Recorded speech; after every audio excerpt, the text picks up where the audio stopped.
It's been a long time coming, but I've done various things. And some of them are good and some were less good. It's not a question of being good, it's a question of what you want, and it corresponds to some idea you have. I'm looking for roles that would have the effect on other people that I had had from watching certain films, French films mainly, French and Italian films, and watching the actress Jeanne Moreau.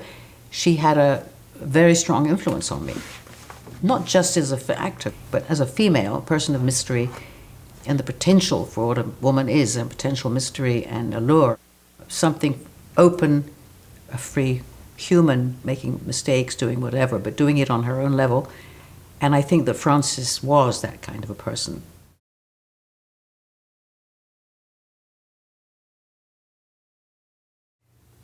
I was curious to find out about Chris.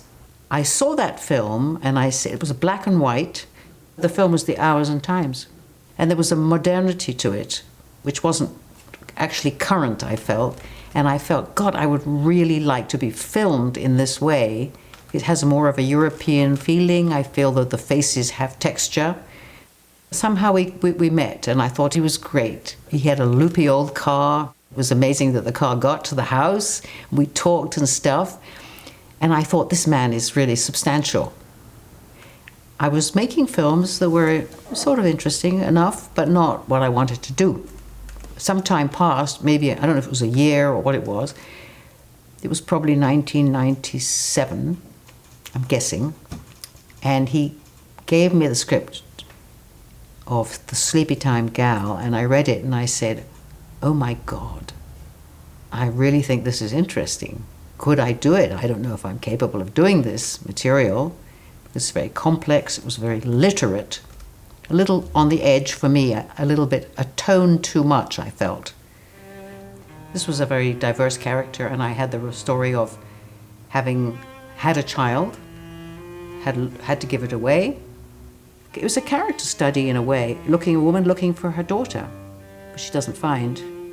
It was very clever, and the way he wove the story of Martha Plimpton, following on her side to try and find her mother, and it was touching. I had seen Martha Plimpton in various films. I thought she was a really good actress, but there was no actual meeting because the story was I'm looking for her.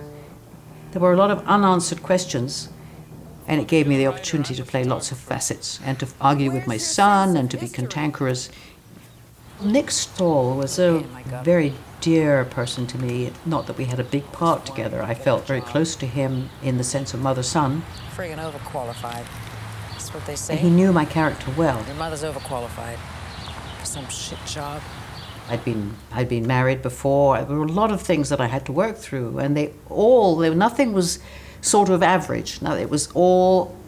She was a difficult character, partly based on his memory of his mother, which of course was intimidating because you don't want to mess with somebody's mother. At that time, when I started to work on the script, I knew the money was not there yet. He was going to do it in bits. I didn't know how that was going to work, but he had raised a certain amount of money, and he wanted the woman to be American.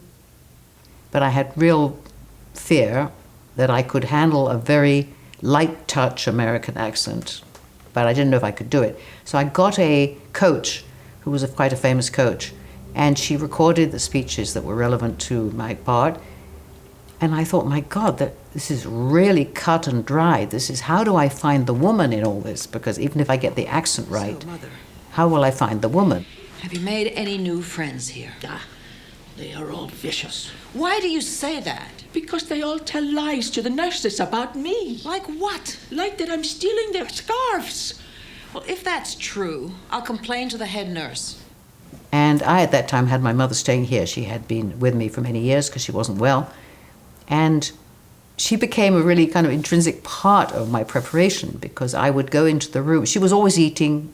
It took her hours to eat lunch because she'd forget what she was eating. It took hours. So during that period, I said, well, this is a good time for me to get on the treadmill with my earphones and try and start learning this character and speaking very, very loudly.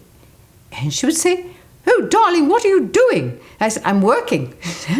Working. What do you mean you're working? I said, I'm working. I'm preparing for a film and a character. She no sense of that. She had fairly serious dementia. And I felt like it wasn't working at all. I really felt that I've lost the woman. I may have the accent eventually, but I have lost the female and the woman who's done all these things. And she had a sort of central background in the sense of what she was interested in, her causes and her children and her... It wasn't an average person. When we started, Chris said, less, meaning the accent, less accent. And then I really panicked. Then I was really panicked because I really wanted to be good. Oh, dear Seymour Cassell, who played my ex-love in the story and who I had worked with on my first film in Hollywood called The Sweet Ride. He'd played a surfer. And we didn't get close, but we liked each other. But it was such fun. It was such a fun film, and I had a good part. And he was such a funny guy. He became a very good actor. He loved John Cassavetes. He worked with John Cassavetes. I also adored John Cassavetes' films. And that was a very key person for me.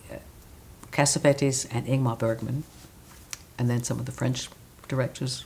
I was just stimulated to hell with those people. And Seymour, when we finally had to kiss in the car on the way to his home, he said, I've been waiting 30 years for this. I thought, Seymour, just calma. And I thought, God, I felt guilty. I said, we're now going to see his wife. I thought my own self was feeling very guilty. And his wife, played by Peggy Gormley, had to deal with that. Not easy for her, but she rose above it, and she was charming with me. I'm talking about the character, not just her. She was also lovely as a person. I guess that's my fault. I could never shut up about either one of you to the other.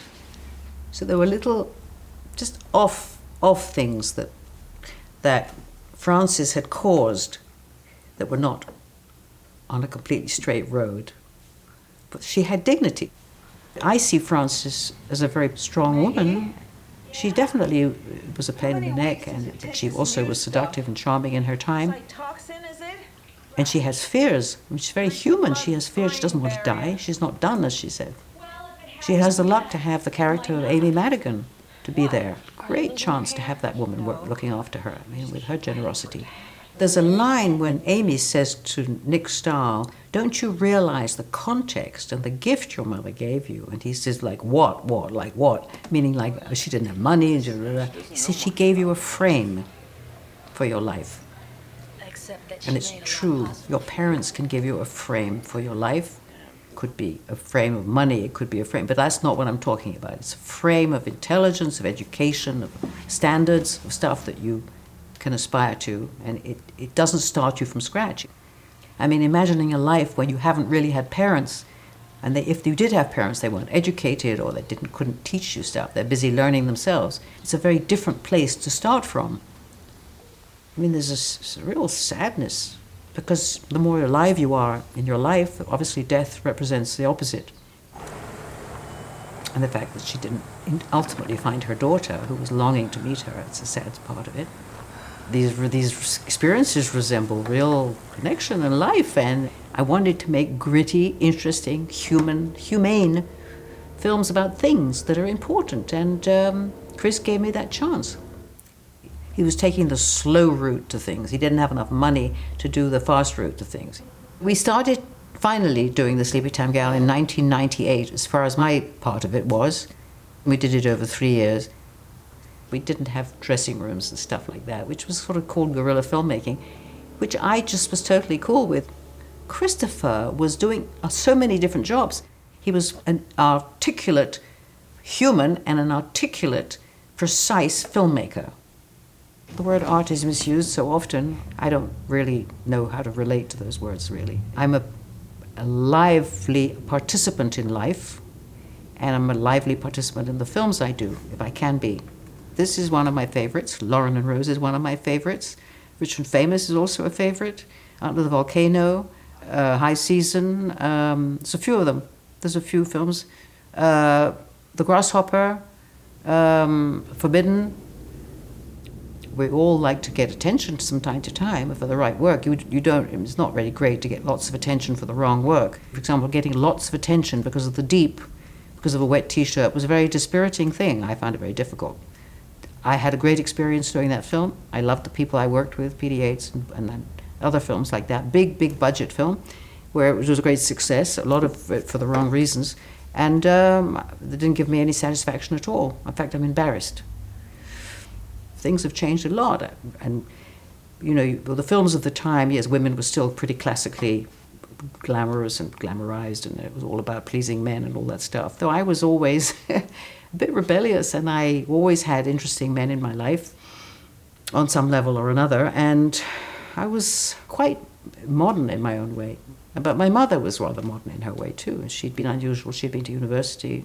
She'd wanted to be a dancer. She'd wanted to be a ballerina, but it was not done to be a ballerina at that time. It was considered a low-level pursuit, and she'd ended up becoming a lawyer.